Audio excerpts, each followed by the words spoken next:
नल और नील नाम के दो मौसेरे भाई थे। दोनों कुछ असाध्य रोग से ग्रस्त थे। एक दिन परमेश्वर मुनिंद्र नाम में आए हुए वो परमात्मा सत्संग कर रहे थे। नल और नील भी वहां जाकर बैठ गए, सत्संग सुना। जो ही वो जब परमात्मा के पास आए, आशीर्वाद और दीक्षा तो कहते बाद में देखेंगे, पहले प्रणाम कर लेते हैं। तो जो ही वो प्रणाम करने आए परमात्मा के पास, उन दोनों के सिर पे आशीर्वाद भरा हाथ रखा, दोनों स्वस्थ हो गए। एक दूसरे को देख रहे हैं कि हम ये क्या हो गया, जैसे शरीर से 100 मन वजन उठा दिया हो। दोनों चरणों में गिर गए, फूट फूट कर रोते रहे। कहने लगे महाराज मैं उपदेश दे दो, हम आपके दास है। दोनों को दीक्षा दे दी, भक्ति करो बेटा, ये मंत्र जाप करो। करते रहे। उस दिन से वो बहुत सत्संग में सेवा करने लगे। बूढ़े बुजुर्गों के कपड़े, रोगियों के, अपाहिजों के कपड़े ले जावें, लाओ जी मैं धो लाऊंगा।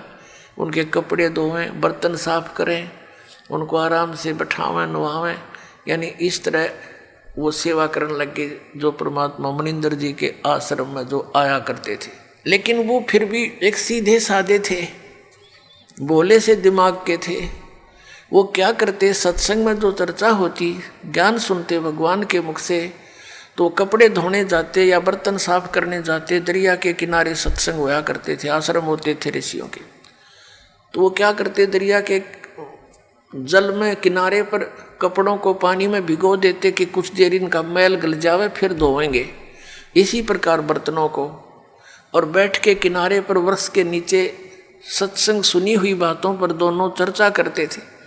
तो ऐसे जब वो बातें कर रहे होते हैं तो एक आधा कपड़ा उस झालों में बह जाता था, उनको पता नहीं लगता। जब वो जाकर धोकर सुखा देते उनके कपड़े, तो वो फिर उठाते अपने अपने कपड़े। कोई कहता जी मेरा तो धोती नहीं मिली, कोई कहता मेरा कुर्ता गुम हो गया। वो कहते भाई हम तो जितने ले गए थे उतने ले आए हैं, हमें तो मालूम नहीं। इसी प्रकार बर्तनों में भी कोई एक आध बर्तन, किसी की गिलास, किसी की थाली प्रतिदिन गुम हो जाती थी। और फिर उनसे प्रार्थना की, भाई देखो मुश्किल से तो हम एक गिलास लाए थे इतनी दूर से, कहाँ कैसे लाएंगे।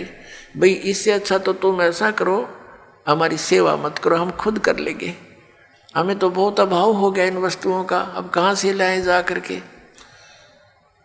तो वो कहने लगे भाई आगे ध्यान रखेंगे, हम बहुत ध्यान रखेंगे। तो अन्य जो और सेवादार होते थे वो बताते थे कि ये भोले भाले व्यक्ति हैं, उन कपड़ों को, बर्तनों को भिगोकर पानी में बैठ जाते, एक तरफ भगवान की चर्चा करते रहते हैं, इनको पता नहीं लगता वो पानी में बह जाते हैं। कहने का भाव ये शिकायत गुरु जी के पास पहुंच गई, मुनिंद्र जी के पास। अब उनको चिंता होगी कि महाराज जी के पास बात गई और अब ये हमारी सेवा छीन लेंगे। अब सेवा छीननी गई तो भगवान रुष्ट हुए हमारे से। गुरु जी रुष्ट हो गए तो हम पर तापत्तियाँ फिर आ जाएंगी। वो इस भय से करबद्ध हो करके वहाँ गए, गुरु जी ने बुलाए। परमात्मा ने कहा बेटा ये बहुत परेशान हो गए हैं, आपकी नीयत अच्छी है भगवान भक्ति सेवा करने की, लेकिन इनको प्रॉब्लम घनी हो जाती है, तुम सेवा रहने दो बेटा, कोई और सेवा कर लो। वो चरणों में गिर गए, बुरी तरह रोने लग गए, हे परमात्मा हमारी सेवा ना छीनो, हे भगवान आगे हम बहुत ध्यान रखेंगे। तो वो भक्त कहते जी इनने कई बार कह ली ये बात, तो ये फिर जाते भूल जाते, इनके बस की बात नहीं।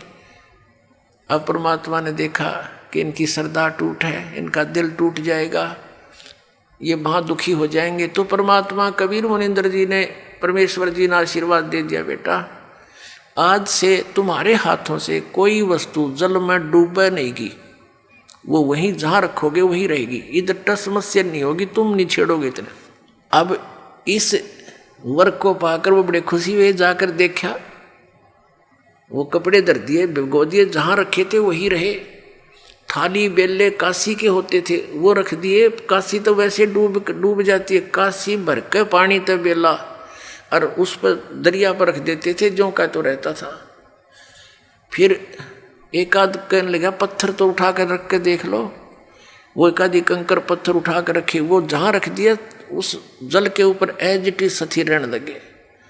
तो ये उन भक्तों की तो प्रॉब्लम हल होगी जिनके बर्तन और कपड़े गुम होया करते। तो इस प्रकार नल और नील को ये आशीर्वाद परमेश्वर मुनिंदर जी द्वारा दिया गया था। उधर से क्या हुआ कि कुछ दिनों के बाद जैसे विष्णु अवतार श्री रामचंद्र जी राजा दशरथ के घर जन्मे थे, विवाह हुआ सीता जी के साथ। विवाह होने के कुछ ही समय उपरांत उनका वनवास हुआ।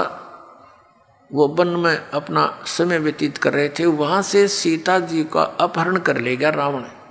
उधर से रावण को संदेशे मिले, लेकिन रावण नहीं माना। श्री रामचंद्र जी के संदेशवाहक दूत वहाँ गए, श्री अंगद जी, श्री हनुमान जी आदि आदि, लेकिन वो नहीं माना। कहने का भाव ये है कि युद्ध की तैयारी होगी। युद्ध करने के लिए समुद्र से सेना पार करनी समस्या आएगी। अब समुद्र के ऊपर का जावें कैसे? तो कहते हैं उनके इतिहास में लिखा है जीवनी में कि 3 दिन तक श्री रामचंद्र जी ने घुटनों जल में खड़ा होकर समुद्र के अंदर और प्रार्थना की थी कि हे जल्दी, हे समुद्र राज, मुझे रास्ता दे दे, मैं बहुत आपत्ति में हूँ। मेरी पत्नी को ऐसे ऐसे रावण ने उठा लिया है, सेना पार करनी है, उस राक्षस को मारना है और उस देवी को छुड़वाना है। लेकिन समुद्र नहीं माना। अंत में कहते श्री रामचंद्र जी ने लक्ष्मण से कहा कि मेरा अग्निबाण दे, लातों के भूत बातों से नहीं मानते। लक्ष्मण ने अग्निबाण दे दिया उठा के। रामचंद्र जी ने ज्यों ही वो बाण साधा समुद्र को फूकने के लिए, उसमें लपटें निकलने लगी। उसी समय एक ब्राह्मण रूप बना के समुद्र प्रकट हो गया और कहा, भगवान यदि आप मुझे जला भी दोगे, आप फिर भी नहीं जा सकते, खंडर हो जाएगा, इसमें जाओगे क्यों कर? ये तो कुआं हो जाएगा जेरा, और ना जाने कितने जीव मरेंगे, आप पाप के भागी हो जाओगे। ऐसा काम करो भगवान, मेरी मर्यादा भी बनी रहे और आपका काम भी हो जा, सर्प भी मर जा, लाठी भी ना टूटे। तो श्री रामचंद्र जी ने कहा, वो बता क्या उपाय है फिर? कि आपकी सेना में नल और नील नाम के 2 सैनिक आपके भगत हैं। क्योंकि उस समय आसपास के सारे ही भगत सारे इकट्ठे हो गए थे। रामचंद्र जी के गेला भाई इस आपत्ति आ गई और एक निकम्मा आदमी उसकी पत्नी ठा ले गया। उधर से शिवलोक से भी काफ़ी गण आए थे, भगवान शिव ने भेजे थे, तो वहाँ बहुत इकट्ठे हो गए थे। तो नल और नील को बुलाया गया। नल और नील से कहा गया, श्री रामचंद्र जी ने कहा कि भाई एक पर आपकी परीक्षा दो तुम। समुद्र ने यह बताया कि इनके गुरु जी के द्वारा दिया हुआ आशीर्वाद है इनका, और उनके आशीर्वाद से मेरे ऊपर ये पत्थर कोई भी वस्तु रखते हैं वो डूबती नहीं, वहाँ से टस से मसनी होगी, वहीं रहेगी, तो मेरे ऊपर वजन नहीं बनेगा इसका। अब भगवान श्री रामचंद्र जी ने कहा भी एक बार ट्राई दिखाओ तुम।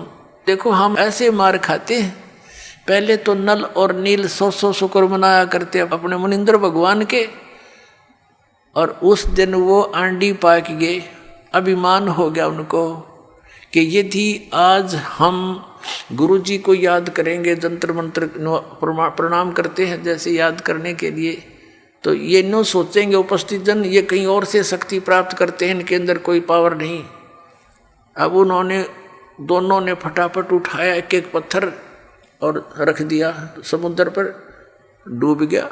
उनको भी अचंभा हुआ, उन्हें फिर दूसरा उठाया वो भी डूब गया, तीसरा रखा वो भी डूब गया। अब एक दूसरे के मुंह की तरफ देख रहे हैं और श्री रामचंद्र जी कहने लगे समुद्र से, वो जो ब्राह्मण रूप में उपस्थित था, मानो ये कहना चाह रहे हैं कि तू झूठ बोल रहा था, तो ब्राह्मण रूप में उपस्थित समुद्र ने कहा कि भगवान आज इनने कोई गलती कर दी, क्यों भाई तुमने अपने गुरुजी को याद नहीं किया, आज दिखा है ये अभिमान में आ गए, इसलिए इनके हाथ से वो पावर चली गई, दिखा है। वो तो अपना एस्टीमेट बतावा था और वह सचमुच ऐसा ही हो गया था।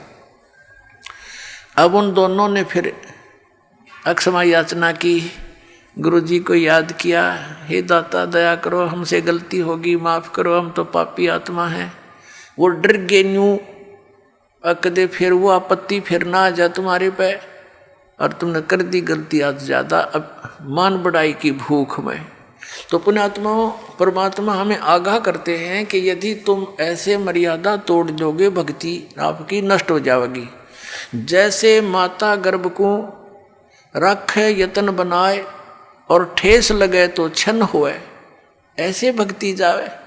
जैसे किसी बहन को माता को बहुत वर्षों के बाद कोई गर्भ रहा हो, फिर वो कितनी चिंतित होती है उस बालक को परिपूर्ण करने के लिए, कहीं ऊंचे नीचे में पैर न रखा जा, चलते समय भी बहुत सावधानी बरतती है, और रात के समय करवट बदलते समय भी वो बहुत चिंतित रहती है, कहीं मेरे बालक पर जोर ना आ गया, एकदम उधड़ के पड़ती है और देखती है दर्द पीड़ा तो नहीं होगी मुझे।